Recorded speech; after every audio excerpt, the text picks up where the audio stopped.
కొంతసేపు మనం దేవుని వాక్యాన్ని ధ్యానించుకునే వారంగా ఉంటాం. ఎందుకంటే దేవాది దేవుడు ప్రభువైన యేసుక్రీస్తు వారు మన మధ్యలో ఉన్నారు కనుకనే ఆ దేవాది దేవునికి మనం ఏ రీతిగా కూడా రుణము తీర్చలేం. కనుకనే ఆయన యొక్క సన్నిధిలో మనము ఈ రాత్రికాల సమయంలో ప్రార్థనలో కూర్చునే ముందు దేవుని మాటలు మనం చదువుకుంటాం. ఎందుకంటే వాక్యాన్ని మనం ముందు పెట్టుకుని మనము వెనక నడిచే వారంగా ఉంటే సృష్టికర్త అయిన దేవుడు మనకి అద్భుతమైన కార్యం, ఆశ్చర్యమైన కార్యాలు జరిగిస్తారు. కనుకనే మనం ఈ రాత్రికాల సమయంలో దేవుని వాక్యాన్ని మనం చదువుకుంటాం.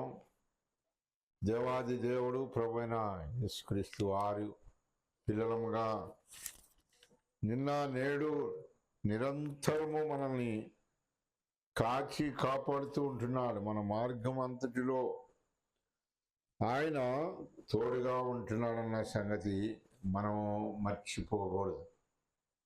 కనుకనే భక్తుడు ఈ విధంగా రాసినారు. చూడండి,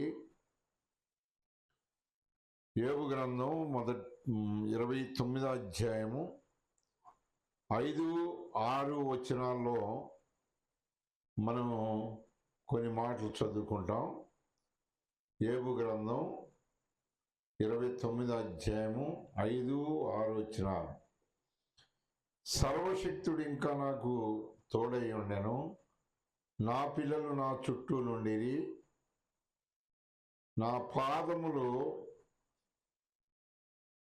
దేవుని యొక్క పిల్లలమైన మనం దేవాది దేవుడు ప్రభువైన యేసుక్రీస్తు వారు. ఒకసారి వీడియో కట్టేసి మళ్ళీ ఇస్తాను. 0 వస్తుంది. మీరు మాట్లాడుకుని ఏం కాదు, ఈ పిన్నులు పెట్టేసాను. మీ మాటలు వినపడవు, నాకు వీడియోలోకి రావు. ఇక ఆపేసి మళ్ళీ